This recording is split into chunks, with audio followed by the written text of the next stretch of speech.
श्री गणेशाय नमः। भगवान विष्णु की महिमा तथा उनके अवतारों का वर्णन। नारायणं नमस्कृत्य नरं चैव नरोत्तमं देवीं सरस्वतीं व्यासं ततो जयमुदीरयेत्। नरश्रेष्ठ भगवान श्री नारायण और भगवती सरस्वती तथा वेद व्यास देव को नमन करके पुराण का प्रवचन करना चाहिए। जो जन्म और जरा से रहित कल्याण स्वरूप अजन्मा तथा अजर है, अनंत एवं ज्ञान स्वरूप है, महान है, विशुद्ध है, अनादि एवं पंच भौतिक शरीर से हीन है, समस्त इंद्रियों से रहित और सभी प्राणियों में स्थित है, माया से परे है, उन सर्वव्यापक परम पवित्र मंगलमय अद्वय भगवान श्री हरि की मैं वंदना करता हूँ।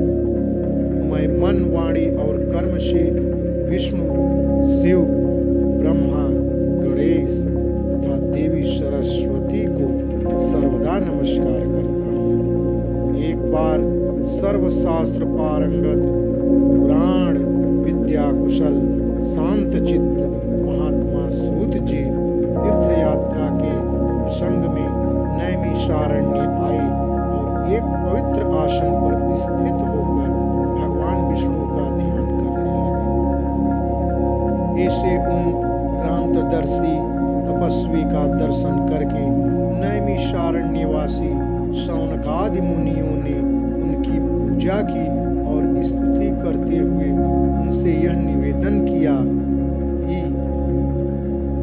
हे सूत जी, ऋषियों ने कहा, हे सूत जी, आप तो सब कुछ जानते हैं, इसलिए हम सब आपसे पूछते हैं कि देवताओं में सर्वश्रेष्ठ देव कौन है, ईश्वर कौन है, कौन पूज्य है, ध्यान करने की योग्य कौन है, इस जगत की सृष्टा पालन करता और संहर्ता कौन है, इनके द्वारा यह सनातन धर्म परिवर्तित हो रहा है और दुष्टों के विनाशक कौन है, उन देवता का कैसा स्वरूप है, किस प्रकार इस संपूर्ण जगत की सृष्टि हुई और किन व्रतों का पालन करने से देव संतुष्ट हो जाते हैं, किस योग के द्वारा उनको प्राप्त किया जा सकता है, उनके कितने अवतार हैं, उनकी वंश परंपरा कैसी है, वर्णाश्रमादि धर्मों के प्रवर्तक एवं रक्षक कौन है।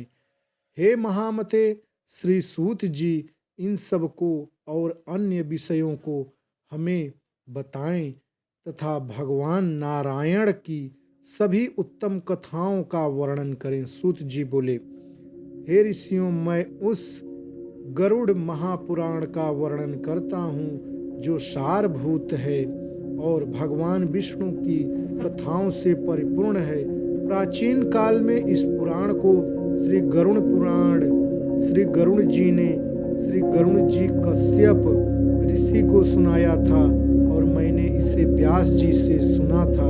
हे ऋषियों, भगवान नारायण ही सब देवों में श्रेष्ठ हैं और वे ही परमात्मा एवं परब्रह्म हैं।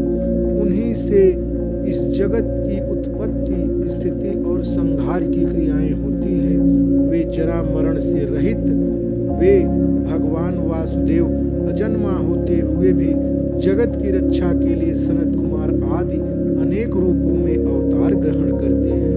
हे ब्राह्मण, उस भगवान श्री हरि ने सर्वप्रथम कौमार सनत कुमार आदि के रूप में अवतार धारण करके कठोर तथा अखंड ब्रह्मचर्य व्रत का पालन किया। दूसरे अवतार में उन्हीं यज्ञेश्वर श्री हरि ने जगत की स्थिति के लिए हिरण्याक्ष के द्वारा रसातल में ले जाई गई पृथ्वी का उद्धार करते हुए वराह शरीर को धारण किया। तीसरे ऋषि सर्ग में देवर्षि नारद के रूप में अवतरित होकर उन्होंने सात्वत तंत्र नारद पांच रात्र का विस्तार किया, जिससे निष्काम कर्म का प्रवर्तन हुआ। चौथे नरनारायण अवतार में भगवान श्री हरि ने धर्म की रक्षा के लिए कठोर तपस्या की और वे देवताओं तथा असुरों द्वारा पूजित हुए। पांचवें अवतार में भगवान श्री हरि कपिल नाम से अवतरित हुए, जो सिद्धों में सर्वश्रेष्ठ हुए और उन्होंने काल के प्रभाव से लुप्त हो चुके सांख्य शास्त्र की शिक्षा दी। छठे अवतार में भगवान नारायण में महर्षि अत्रि की पत्नी अनसुईया के गर्भ से दत्तात्रेय के रूप में अवतीर्ण होकर राजा अलर्क और प्रहलाद आदि को आन्वीक्षिकी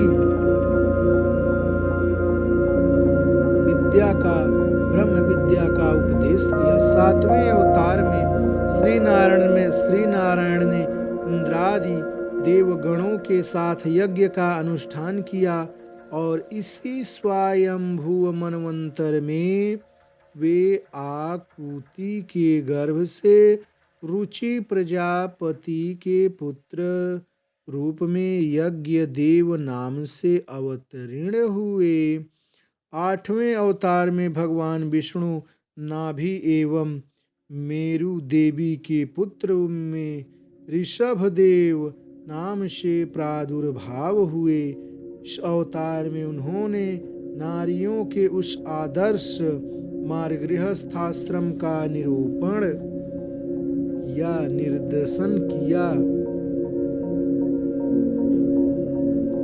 जो सभी आश्रमों द्वारा नमस्कृत है।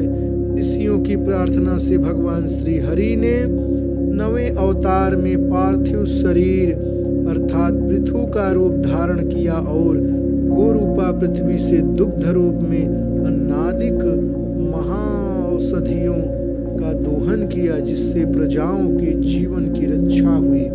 10वें अवतार में मत्स्यावतार ग्रहण कर इन्होंने चाक्षुष मनवंतर के बाद आने वाले प्रलय काल में निराश्रित वैवस्वत मनु को पृथ्वी रूपी नौका में बैठाकर सुरक्षा प्रदान की। 11वें अवतार में देवों और दानवों ने समुद्र मंथन किया, तो उस समय भगवान नारायण ने कूर्म रूप ग्रहण करके मंदराचल पर्वत को अपनी पीठ पर धारण किया।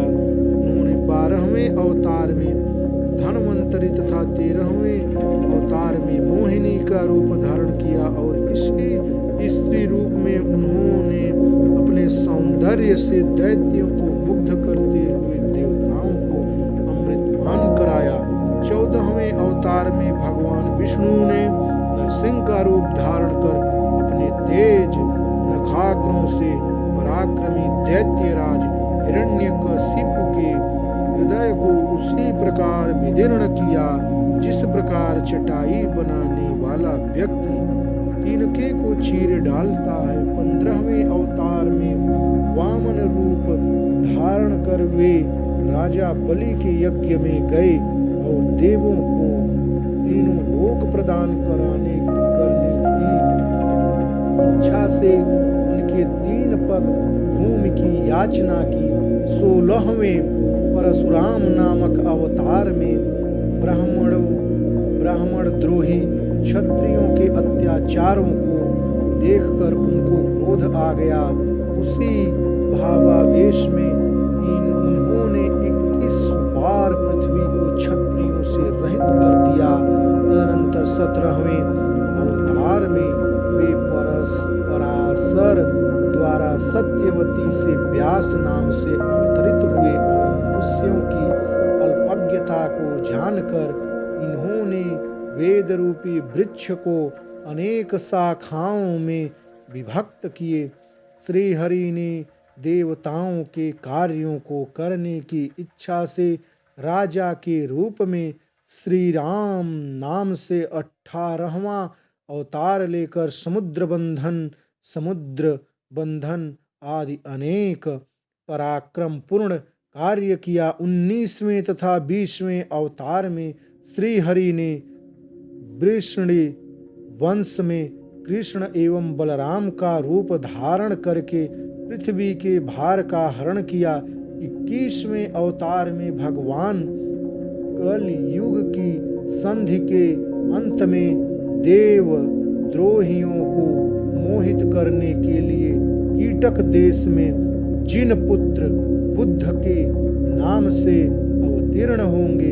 इसके पश्चात कलयुग की 8वीं संध्या में अधिकांश राजवर्ग के समाप्त होने पर वे ही श्री हरि विष्णु यसा नामक ब्राह्मण के घर में कल की नाम से अवतार ग्रहण करेंगे।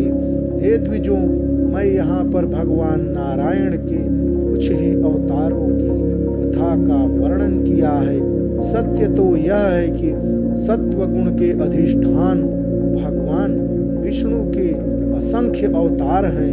मनु, वेदवेत्ता तथा सृष्टि प्रवर्तक सभी ऋषि उन्हीं विष्णु की विभूतियां कही गई है। उन्हीं मनु आदि श्रेष्ठ ऋषियों से इस जगत की सृष्टि आदि होती है। इसलिए व्रत आदि के द्वारा इनकी पूजा करनी चाहिए। प्राचीन काल में भगवान वेद व्यास ने इसी गरुड़ महापुराण को मुझे सुनाया था।